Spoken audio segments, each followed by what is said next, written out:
প্রচুর এই গরমের মধ্যে ঠান্ডা ঠান্ডা কিছু খেতে ইচ্ছে করলে খুবই অল্প সময় এই খাবারটি তৈরি করে নিতে পারেন।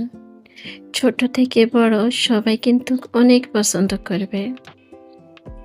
খুবই অল্প সময় কিভাবে তৈরি করলাম, তাহলে সবাই চলেন ভিডিওটা দেখে আসি।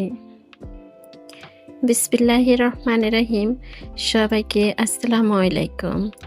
আমার নতুন আরেকটা ভিডিওতে সবাইকে জানাচ্ছি স্বাগতম। কেমন আছো সবাই? আশা করি যে যেখানে আছো সবাই ভালো আছো। প্রতিদিনের মতোই চলে আসলাম আজকে আবার আরও একটি ভিডিও নিয়ে। আশা করি প্রতিদিনের মতোই আজকের ভিডিওটা তোমাদের সবার কাছে ভালো লাগবে। আজকের খাবার তৈরিতে প্রথম উপকরণ লাগবে আমার তরমুজ। এখানে আমি তরমুজের ছোট ছোট পিস করে নিয়ে আসলাম। এবার একটি বাটির মধ্যে ছাঁকনি বসিয়ে তরমুজের জুস তৈরি করে নিতে হবে। আপনারা চাইলে এই তরমুজ ব্লেন্ডার করে জুস তৈরি করে নিতে পারেন, যার যেমন সুবিধা। এখানে এক বাটি তরমুজের জুস নেওয়া হয়ে গেছে। আমি বেশি পরিমাণে তৈরি করব, তাই তরমুজের জুসটা বেশি নিয়ে নিলাম। এবার তরমুজের জুসগুলা দিয়ে দিতে হবে একটি পাতিলের মধ্যে। সবগুলি তরমুজের জুস এই পাতিলের মধ্যে দিয়ে দিলাম। এবার অ্যাড করতে হবে আগার আগার পাউডার। এখানে এই চামচে আমি 2 চামচ আগার আগার পাউডার দিয়ে দিলাম। দেখতে যেন আরও সুন্দর দেখায়, তাই এখানে আমি অ্যাড করলাম একটু ফুড কালার। আপনারা চাইলে এটা স্কিপ করতে পারেন। আগার আগার পাউডার দিতে হবে, তা না হলে তো পুডিং তৈরি হবে না। এবার আপনার পছন্দ মতোই দিতে পারেন মিষ্টি। এখানে নিজেদের পছন্দ মতোই মিষ্টি অ্যাড করতে পারেন। এবার আমি চিনি, আগার আগার পাউডার আর ফুড কালার ভালো করে মিশিয়ে নিব। খুবই অল্প সময় দারুণ মজার একটি খাবার। দিয়ে দিব সামান্য পরিমাণ লবণ। এবার চুলার মধ্যে পাতিলটা বসিয়ে দিতে হবে। চুলার জালটা বাড়িয়ে দিয়ে অপেক্ষা করব বলক আসা পর্যন্ত।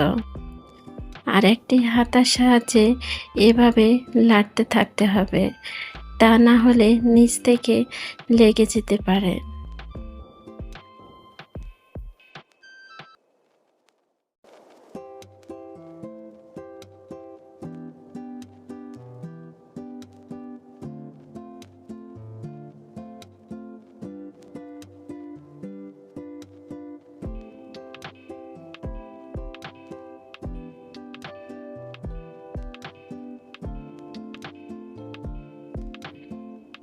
এভাবে লাড়তে লাড়তে বলক এসে গেছে।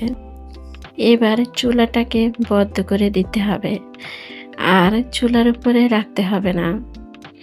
এবার নামিয়ে নিব। ভালো করে একটা বলক আসলেই চুলাটা বন্ধ করে দিলাম। চুলার উপর থেকে পাতিলটা নামিয়ে নিলাম।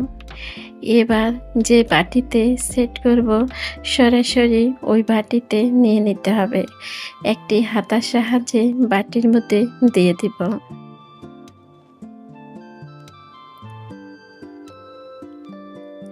এই কাজটা গরম অবস্থায় করতে হবে, ঠান্ডা হলে কিন্তু বসে যাবে। তাই খুব অল্প সময় দারুণ মজার ঠান্ডা ঠান্ডা খাবার তৈরি করে নিতে পারেন। বাটির মধ্যে নেওয়া হয়ে গেছে। এবার ঠান্ডা হওয়া পর্যন্ত অপেক্ষা করব। ঠান্ডা হলে বসে যাবে। ঠান্ডা হয়ে বসে গেলে ফ্রিজে রেখে দেব 2 থেকে 3 ঘন্টা পর্যন্ত। ফ্রিজ থেকে বের করে নিয়ে আসলাম। এবার কেটে পরিবেশন করতে পারেন। প্রচুর এই গরমের মধ্যে ঠান্ডা ঠান্ডা খাবার সবারই কিন্তু অনেক পছন্দ হবে। খুবই অল্প সময় কম উপকরণে দারুণ মজার একটি ঠান্ডা খাবার।